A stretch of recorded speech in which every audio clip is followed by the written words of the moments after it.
وعلیکم السلام ورحمت الله وبرکاتو. یوم عرفه دې ته درې وجونه وي. درې وجې داسې دي چې د هغې په وجه نهم ذوالحجې ته یوم عرفه ویل کېږي. اوله وجه دا ده چې کله ابراهیم علیه السلام خوب ولیدلو په 8 تاریخ د ذوالحجې، نو خوب کې ورته شک و چې دا خوب رحمانی دی او که دا خوب شیطانی دی. نو شک او تردد وجه هغې وجې نه هغې ته لیلة الترویه یا یوم الترویه ورته ویل کېږي. په بله شپه بیا خوب ولیدلو یعنی 9 تاریخ د ذوالحجې، نو چې بیا خوب ولیدو نو معرفت ورته حاصل شو، پیژنګلي ورته حاصله شوه چې دا خوب د الله رب العزت طرف نه دی. نو دې وجې نه دې شپې ته لیلة العرفه او دې ورځې ته 9 تاریخ د ذوالحجې ته یوم العرفه ویل کېږي. دویمه وجه دا ده چې جبرائیل علیه السلام چې کله ابراهیم علیه السلام ته احکامات د حج، مناسک د حج ټوټل خودل، نو په هر یو کې خبر ورته کوله عرفت هذا کیف تسعی، چې آیا تا ته دا معلومه شوه چې تا هر څه دا وپېژندل، ته به سعی څنګه کوې، ته به طواف څنګه کوې، ته به مینا مزدلفه او عرفات ته څنګه تلل کوې. د ټولو شیونو معرفت تا ته حاصل شلو. نو ابراهیم علیه السلام فرمایل چې عرفتو، ما ته هر څه معلوم شو. نو دې وجې نه دې ته یوم العرفه په دې معنا ویل کېږي.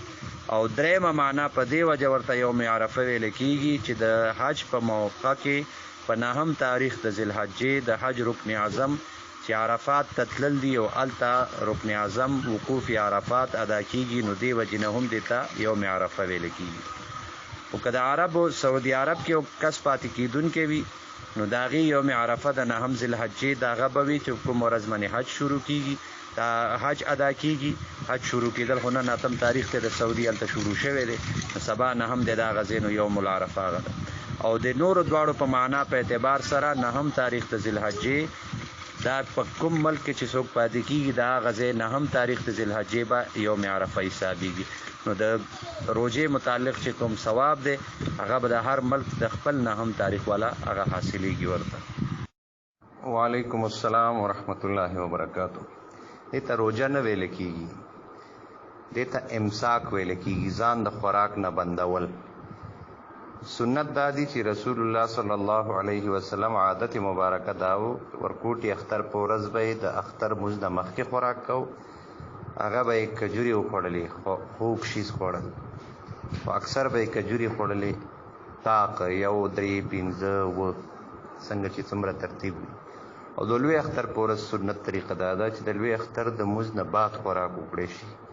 نو رسول الله صلی الله علیه وسلم کله کله د څاروي د قربانۍ غوښې پورې انتظار کړی دی، ابتداءً بیا سلک شان خوراک د څاروي مطلب چې کوم ګډ یا چیلې به یې ذبحه کړی و د هغې غوښه به یې وخوړه، او کله کله یې کجوري خوړلي دي، طاق.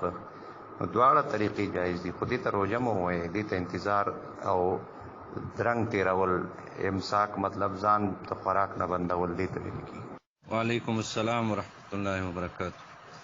زمونږ 9 ذوالحجه د جمعې په ورځ ده، نو موږ به خپل په تاریخ باندې روژه ساتو. سعودي والو تاریخ موږ نه مخکې دی، هغوی به هلته کې خپل په تاریخ نیسي. وعلیکم السلام ورحمت الله وبرکاتو. منځ شو شوافیو طریقه هم دغه ده چې هغې حنابله او شوافي هغې اخره کې اتحیات چې پوره کړي، اخره کې بیا 2 سجدې لګوي او سجده قبل السلام هغې کوي. زمونږ په نسبت باندې سلام ضروري دی، او اشهد ان محمدن عبده و رسوله نه پس سجده سهو کول پکار دي، او هغې نه بعد بیا تحیات ویل شته دی. خو هغه شوافي دي، شوافیو طریقه هم دا ده، نو منځ شو دوباره کولو ضرورت نشته. وعلیکم السلام ورحمت الله وبرکاتو.